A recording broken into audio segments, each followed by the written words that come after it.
और धर्मेंद्र प्रधान जी गए हैं। अभी भाजपा के और भी बहुत सारे मंत्री जाएंगे। नितिन गडकरी जी का जो इथेनॉल वाला जो केस है उस पर भी आक्रोशित है।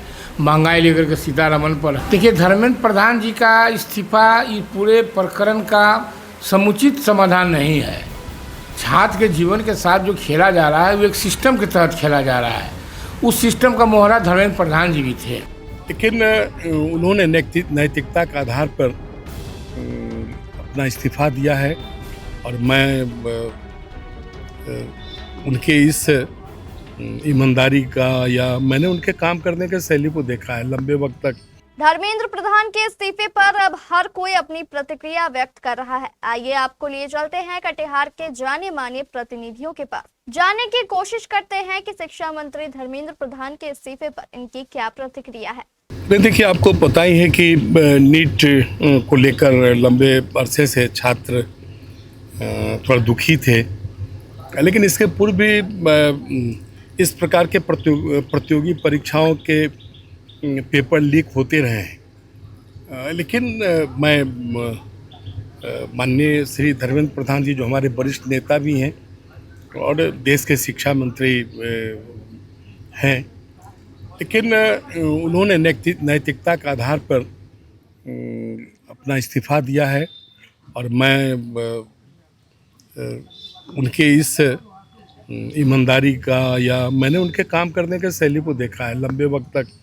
हम लोग धर्मेंद्र प्रधान जी के साथ संगठन में भी काम किए हैं और वास्तव में धर्मेंद्र प्रधान जी या माननीय प्रधानमंत्री जी ने नीट पेपर लीकेज के जो भी अपराधी थे उसको स्पीडी ट्रायल, और उसके साथ साथ आपने देखा होगा कि जो इस प्रतियोगिता को कंडक्ट करने वाली सरकार की जो एजेंसी है उसके कई अधिकारियों को भी निलंबित किया गया है और कड़ी कार्रवाई की गई है। लेकिन जिस प्रकार से इस मुद्दे का राजनीतिकरण विपक्ष ने किया है यह दुर्भाग्यपूर्ण है। और इस नीट पेपर लीक घटना के बहाने जो शरारती तत्व या जो फिर अपराधी तत्व हैं उन लोगों ने इस छात्र आंदोलन के नाम पर उसमें प्रवेश कर कहीं न कहीं अराजकता फैलाने का प्रयास किया है। सरकार उन चीज़ों को भी गंभीरता से ली है, लेकिन धर्मेंद्र प्रधान जी ने इस्तीफा देकर आज भी भारतीय जनता पार्टी जिन मूल्यों को लेकर राजनीति करती है और जिन मूल्यों को लेकर देश में आज 22 राज्यों में हमारी सरकार है, केंद्र में हमारी सरकार है, मैं तो धर्मेंद्र प्रधान जी को हृदय से धन्यवाद दूंगा कि आज भी हमारी सरकार इन चीज़ों को कितना इन गंभीरता से लेती है और सिर्फ नैतिकता के आधार पर उन्होंने इस्तीफा देकर एक संदेश देने का काम किया है कि सत्ता हमारे लिए कोई लक्ष्य नहीं है। हम सेवा के भाव से राजनीतिक दल के कार्यकर्ता होने के कारण या राजनीतिक दल की सरकार होने के कारण हम सब काम करते हैं। और मैं माननीय प्रधानमंत्री जी को भी साधुवाद दूंगा। उन्होंने जिस प्रकार से कई चीज़ों को कहा है इस संदर्भ में, तो वास्तव में हमारी सरकार काफ़ी संवेदनशील भी है। और छात्र जो हमारे आने वाले दिनों में देश का एक बड़ा दायित्व उसके कंधे पर जाने वाला है, तो उसके मन में किसी भी प्रकार की सत्ता के प्रति जो एक नकारात्मक दृष्टि होता है वो दृष्टि कम से कम अब नहीं रहा। सबसे पहले तो पूरे देश भर के छात्रों को बहुत बहुत बधाई कि उनकी जो मुख्य मांग थी कि शिक्षा विभाग में जो उसके मुखिया बैठे हुए हैं जो जवाबदेह थे और वो इस्तीफ़ा नहीं दे रहे थे अपनी नैतिकता दिखाते हुए, तो उनको विवश कर मतलब जो प्रजातांत्रिक अधिकार है संवैधानिक ढंग से उन्होंने प्रोटेस्ट किया और धरना और मार्च करके उन्होंने धर्मेंद्र प्रधान जी का आज इस्तीफ़ा लिया है। ये बहुत बड़ी बात है। कहा नहीं जाता है कि सच्चाई परेशान हो सकती है लेकिन परास्त नहीं। तो जो बच्चे हैं उनकी जीत हुई है एक तरह से, ये पहली जीत है उनकी कि धर्मेंद्र प्रधान जी का इस्तीफ़ा हुआ है। और दूसरी तरफ से जो और मांगे हैं छात्रों की, हम चाहेंगे कि सरकार उस पर संज्ञान ले। हमारे देश के मुखिया, हमारे देश के प्रधानमंत्री, माननीय प्रधानमंत्री श्री नरेंद्र मोदी जी जो है उनकी जो मांगे हैं उन्होंने लाइव आके कहा कि उनकी मांगों को पूरा किया जाएगा और सख्त कानून बनाए जाएंगे। ये एक जुमला ना रह जाए, एक सिर्फ संबोधन नहीं रह जाए, आश्वासन ना रह जाए कि उनको लाइव आके आप बोल देते हैं और आप पीछे हट जाते। 2024 में आपने संसद सत्र के दौरान उन्होंने कहा था कि हम लोग कानून लेके आने वाले, लेकिन 2 साल हो गए। उसके बाद 2026 में फिर से वही फिर लीक हुआ नीट पेपर और फिर से जो है बच्चे संघर्ष के पथ पर आगे बढ़े।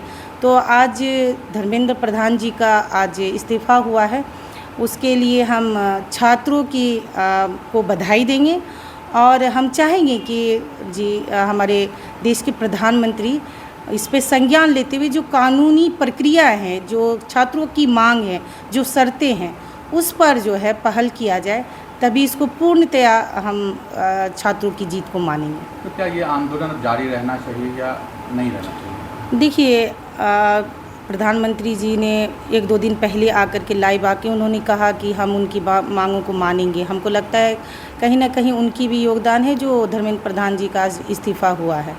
तो ऐसा नहीं है, अगर उनकी मांगों को मान लिया जाता है, छात्रों की सिर्फ मांग है, ये नहीं है कि हम अपने सरकार के विपक्ष में बैठे हैं, सरकार के इसके खिलाफ है, नहीं। वो गलत जो निर्णय और जिससे छात्र प्रभावित हो रहे हैं, बार बार एग्ज़ाम में बैठते हैं, गरीब के बच्चे 2 साल 1 साल जो गरीब माँ बाप किस तरह से उनको पढ़ाते हैं वो जानते हैं। तो उनको ये चीज़ फेस करना पड़ रहा है, बार बार नीट पेपर लीक हो रहा है। तो हम चाहेंगे कि छात्रों की भावनाओं को समझते हुए, उनकी मांगों को संज्ञान में लेते हुए इस पर कड़ी कानूनी प्रक्रिया या कानूनी व्यवस्था बनाई जाए, जिससे छात्रों का जो मांग है वो भी पूरा हो जाए और पेपर लीक ना हो। धर्मेंद्र प्रधान ने इस्तीफा दे दिया, क्या कहेंगे इस पर? अभी तो ली अंगड़ाई है, आगे और लड़ाई है। धर्मेंद्र जी गए, अब नरेंद्र जी की बारी है। और पेपर लीक का जो प्रकरण चला था, तो सबसे पहले देश में राष्ट्रीय स्तर में सभी जिला स्तर पर जो है कांग्रेस पार्टी के द्वारा जो है उसका जो है धर्मेंद्र प्रधान जी का पुतला दहन किया गया, उनका विरोध किया गया। कटिहार जिला में भी विगत 1 माह पूर्व 20 जून को हम लोग जो है सही चौक पर धर्मेंद्र प्रधान जी का पुतला दहन करके उनका विरोध किए थे, और तब से ये विरोध जो है जारी है। और धर्मेंद्र प्रधान जी गए हैं, अभी भाजपा के और भी बहुत सारे मंत्री जाएंगे।